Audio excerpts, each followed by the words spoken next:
Hello. So let's start. Which is the first well-known sonnet series of England? हमें ये बताना है कि पहली जो वेल नोन सोनेट सीरीज़ है इंग्लैंड की वो कौन सी है।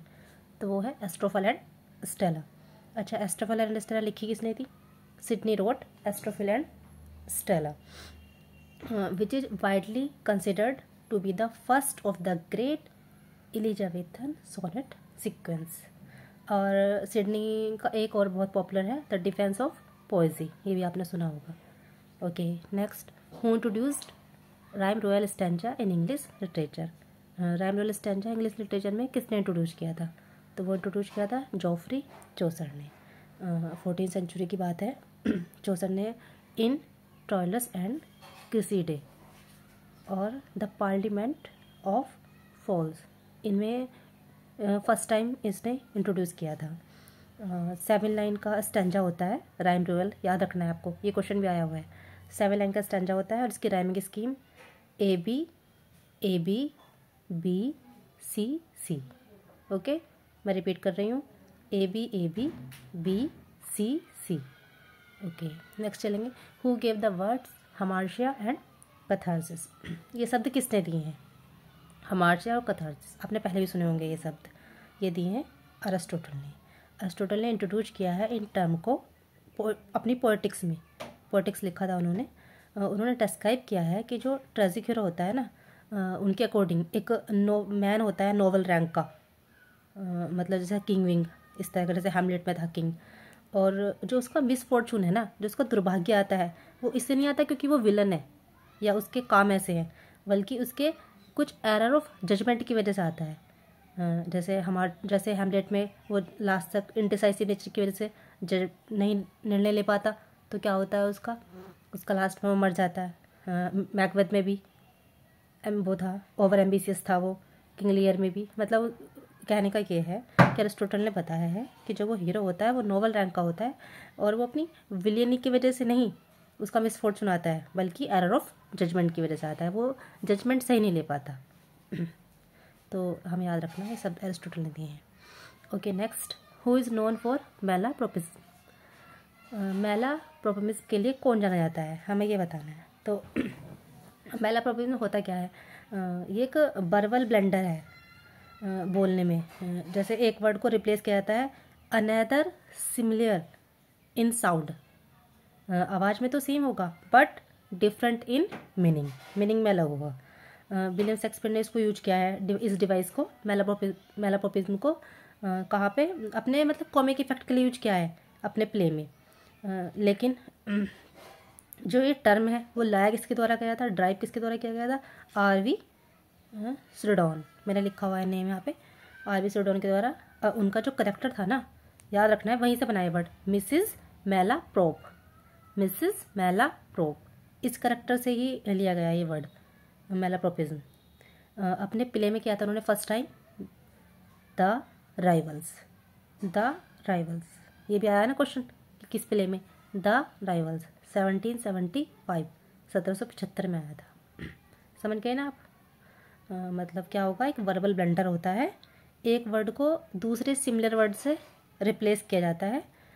साउंड में सेम होता है लेकिन मीनिंग में डिफरेंट होता है, वो है Malaprop. Okay, next, which play of Shakespeare has largest soliloquy? किस प्ले में शेक्सपियर के सबसे लार्जेस्ट सलीलगी है, सबसे बड़ी किसने बोली है, ये बताना है सलीलगी। तो ये हेनरी 6 पार्ट 3। अच्छा, बोली किसने? एक्ट 3 की बात है, जो रिचार्ड ड्यूक ऑफ ग्लॉस्टर है, नाम तो सुना ही होगा आपने, थोड़ा बहुत हिस्ट्री पेज पढ़े होंगे शेक्सपियर के। रिचार्ड ड्यूक ऑफ ग्लॉस्टर, उन्होंने बोली है सलीलगी में, इसमें लॉन्गेस्ट देन एनी अदर, मतलब सबसे ज़्यादा लॉन्गेस्ट उन्हीं के द्वारा बोली गई है। याद रखना है नाम भी, Richard Duke of Gloster. Okay, next, who has given the term epic theatre? किसने दिया है ये टर्म एपिक थिएटर, और ये है क्या, ये भी बताना है। ये जो कॉइन किया गया है, ये तो कॉइन किया गया है बर्टोल्ड ब्रेस्ट के द्वारा। एक जर्मन प्ले राइट थे, उन्होंने दिखाने के लिए to show the alienation effect, और उनका जो प्राइमरली वो अटैम्प्ट था वो ये था कि वो to subvert the sympathy of audience with the actors. मतलब वो एक्टर्स को उनके साथ, ऑडियंस के साथ कनेक्ट करना चाहते थे, सिंपैथाइज, जिससे वो रखें। इनफैक्ट जो बर्टोल्ड ब्रेस्ट थे वो चाहते थे कि his audience to criticise and oppose the social condition and modes of behaviour that the play represent. जो भी मतलब प्ले में दिखाया जा रहा है, जो प्ले रिप्रेजेंट कर रहा है, उसके बिहेवियर को, सोशल कंडीशन को वो क्या करे, मतलब उसको क्रिटिसाइज करे या उसको अपोज करे, जो भी वो उसमें देख के फील कर रहे हैं प्ले में, वो इस तरह का शो कराना चाहते थे। Okay, next, Caesar thou art revenged even with the shot that killed thee, who says these lines. अब ये लाइन कौन बोलता है? अब सीजर से आप समझते गए होंगे, लाइन जूलियस सीजर की है। बोले किसने ये लाइन बोली है? कैसियस ने। ये जो फाइनल बैटल हो रहा था उस समय की कोट है ये जूलियस सीजर से। उसमें ये बताता है, कैसियस कहता है कि he tells him to stab him, मतलब वो चाहता है कि वो उसे उसके तलवार स्टैब कर दे, मतलब घोंप दे। एक शेक्सपियर का टिपिकल आयरनी का एग्जाम्पल है ये। वो रियलाइज करता है, जैसे कैसियस है, वो रियलाइज करता है कि he is dying by the same sword, वे उसी तलवार से मर रहा है। He use to kill Caesar, जिससे उसने सीजर को मारा था ना, वो उसी तलवार से मर रहा है, ऐसा उसको लगता है कैसे उसको। तो इसलिए लाइन देखो बिल्कुल यही है, Caesar thou art revenged even with the sword that killed thee, मतलब तुमने उसी तलवार से रिवेंज लिया है जिससे मैंने तुम्हें मारा था, उसी तलवार से रिवेंज ले रहे हो। Okay, next, it is believed that Shakespeare was found guilty of dear poaching in the garden of. सारे क्वेश्चन प्रीवियस ईयर ही हैं, ये 2001 में आया था। इट इज़ बिलीव दैट, यह विश्वास किया जाता है कि शेक्सपियर ने खुद को गिल्टी पाया डियर पोचिंग के, उसमें हिरन को चुराने का वो लगा था ना उस पर, वो जेल भी गया था, मतलब इस तरह का कुछ है। जेल नहीं गया था, मतलब इस तरह कुछ है कि वो हिरन पकड़ते हुए पकड़ा गया था। डियर पोचिंग का एक केस था गार्डन में। तो ये कहाँ का, एक किसका गार्डन है हमें ये बताना है। तो ये है थॉमस लूसी का। अच्छा, ये मोस्ट पॉपुलर स्टोरी है पोचिंग वाली जो है ना। उनके जो लोस्ट ईयर्स थे, लोस्ट ईयर मतलब वो वाले ईयर जिनमें उन्होंने काम नहीं किया, मतलब वो वाले ईयर जिसमें उनका काम नहीं मिला, वर्क कि उन्होंने इस ईयर में क्या काम किया है।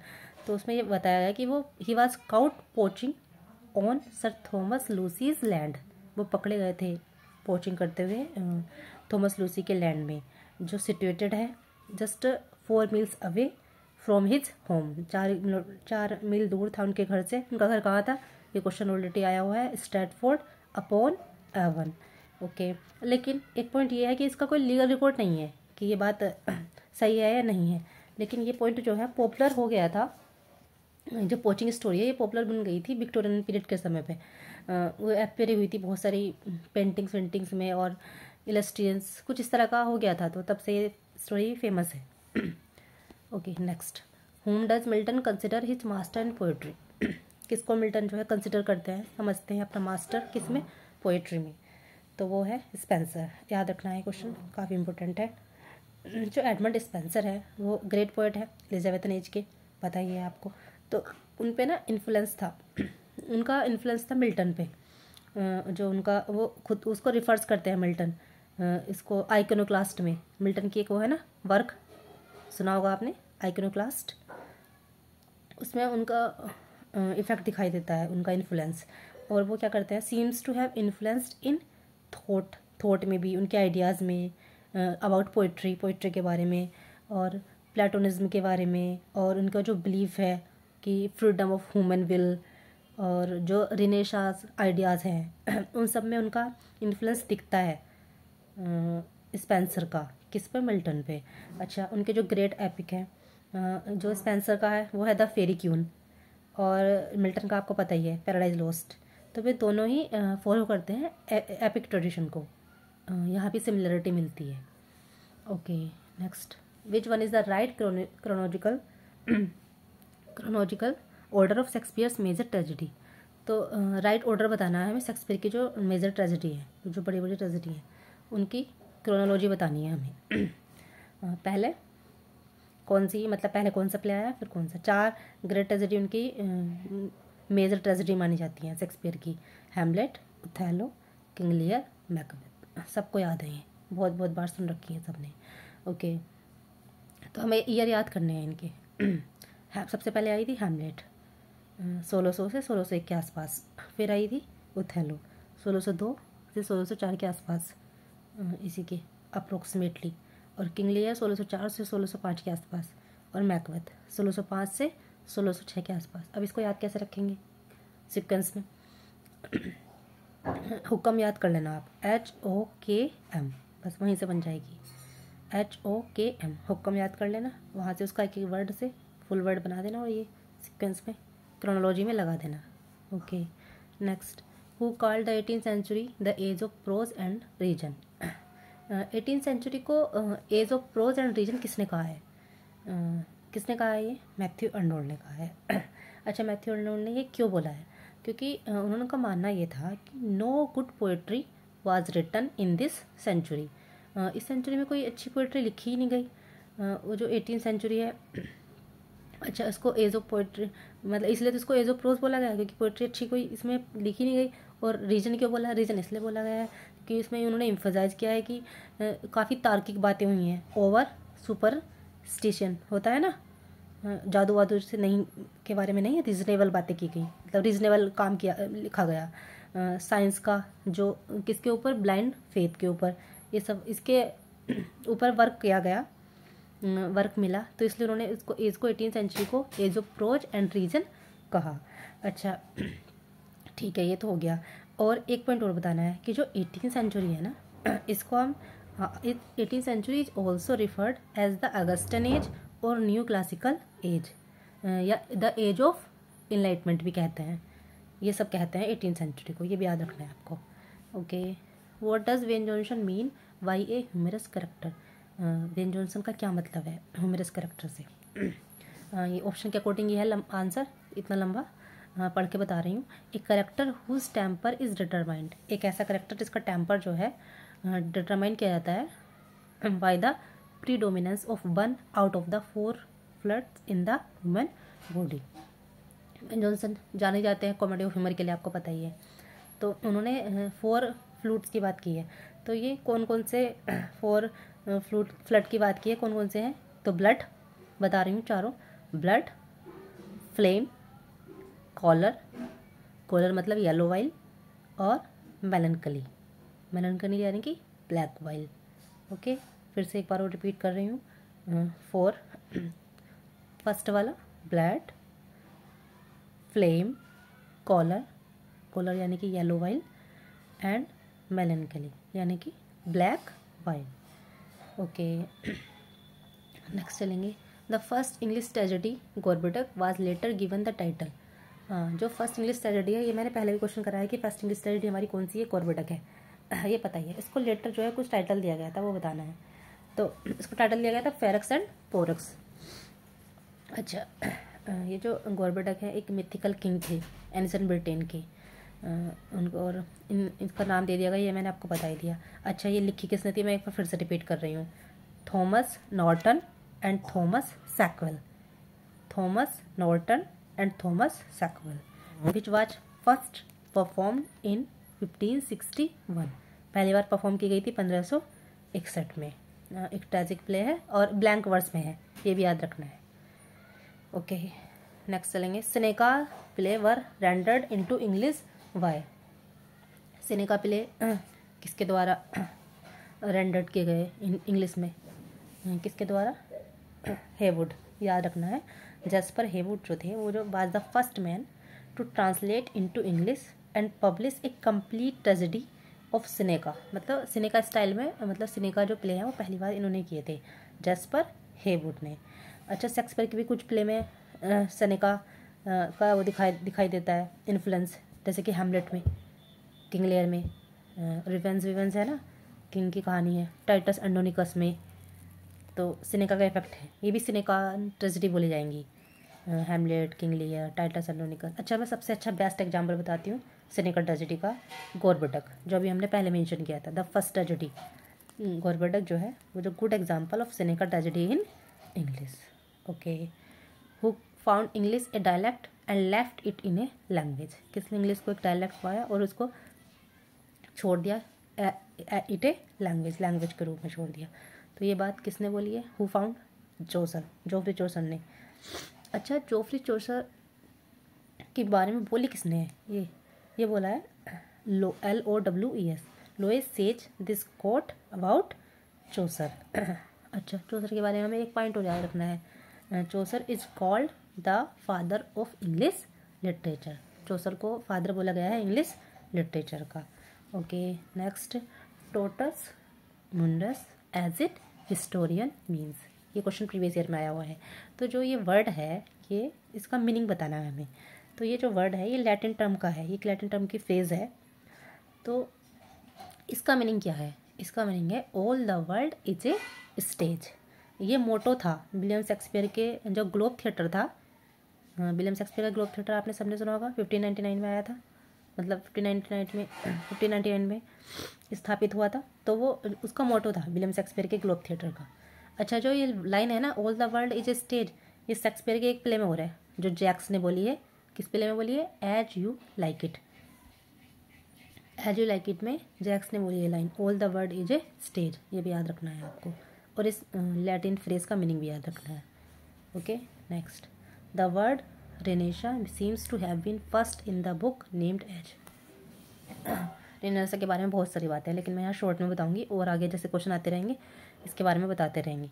तो जो वर्ड रेनेसा है वो seems to have been first in the book name, हमें उस बुक का नाम बताना है जिसमें वो पहली बार सीन हुआ, मतलब प्रतीत हुआ। हिस्ट्री द फ्रांस, इस बुक में रेनेसा देखा गया। रेनेसा एक फ्रेंच वर्ड है जिसका मीनिंग है रीबर्थ।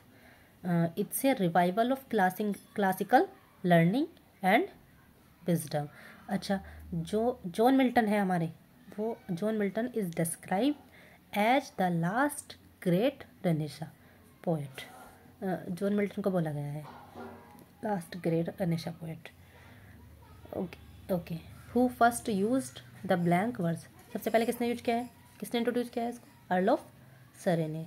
सुना होगा नाम अर्ल ऑफ सरे। अर्ल ऑफ सरे को क्या बोला? हेनरी हॉवर्ड, इनका नाम है अर्ल ऑफ सरे का हेनरी हॉवर्ड। उन्होंने ट्रांसलेशन किया था अपनी बुक 2 और बुक 4 में। किसके? वर्जिल्स एनियड। जो वर्जिल की एनियड है ना, उसकी बुक 2 और बुक 4 में उन्होंने इसको ट्रांसलेट किया था। मतलब उसको ट्रांसलेट करके जो उसको ट्रांसलेशन किया था उसमें ब्लैंक वर्स यूज किया था, ये बोलना चाह रही हूँ मैं। ओके, और ब्लैंक वर्स क्या है ये तो आपको पता ही है, एक अनराइम्ड लाइन होती है आयम्बिक पेंटामीटर में। और एक इम्पोर्टेंट पॉइंट और बताऊंगी, जो गोरवोटक है ट्रेजेडी, फर्स्ट ट्रेजेडी 1561 में आई थी, 1566 में आई थी। पहली बार blank verse was use the first time in this tragedy. पहली बार इस ट्रेजेडी में ब्लैंक वर्स यूज किया गया था। अच्छा, एक लाइन और याद रखनी है जिससे रिलेटेड क्वेश्चन आया हुआ है। Ben Jonson called blank verse the Marlowe's mighty line. Ben Jonson ने ब्लैंक वर्स को बोला है मार्लोज माइटी लाइन। ये पॉइंट और याद रखना है हमें। Okay, next, the fall of Constantinople to the Turk took place in the year. जो फॉल है कॉन्स्टेंटिनोपल का Turk to the Turk took place in the year, किस ईयर में हुआ है ये याद रखना है। प्रीवियस ईयर क्वेश्चन है 1453, इसको ऐसे याद कर लो 1453। Okay, who is of the view that Chaucer is not as great as the classicist. किसका व्यू है कि चौसर इतने महान नहीं है जितने क्लासिसिस्ट है? अर्नोल्ड ने बोला है ये। अच्छा, अर्नोल्ड ने बोला क्यों है ये? अर्नोल्ड ने, वैसे तो Arnold praise Chaucer's excellent style and manner. Arnold ने प्रशंसा भी की है चौसर के एक्सीलेंट स्टाइल की और मैनर की, लेकिन उन्होंने ये बोला है कि Chaucer can't be called a classical writer, मतलब वो क्लासिकल नहीं कहलाए जा सकते। जैसे कि उनको प्रशंसा की है, बट उनको बोला है कि ये व्यू हमें याद रखना है कि Chaucer is not as great as classicist. ये व्यू किसने दिया है? अर्नोल्ड ने दिया है, ये याद रखना है बस। Who sage of all his women emotion is the most perfect. ये बताना है कि सारी महिलाओं में जितने भी शेक्सपियर के प्ले हैं, मतलब शेक्सपियर के प्ले या वैसे भी जितने भी, all his women emotion is the most perfect, ये किसने बोला है कि इमोशन सबसे परफेक्ट है? ये बोली है लाइन मिसेस जेमसन ने।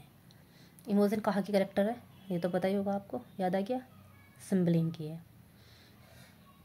अच्छा, सिम्बलिन की हीरोइन है इमोशन। अच्छा, इमोजन जो है उसको डिस्क्राइब किया गया है विलियम हैजलिट के द्वारा। एक पॉइंट और बता रही हूँ कि विलियम हैजलिट के द्वारा में इनकी तारीफ की गई है ना इमोजन की।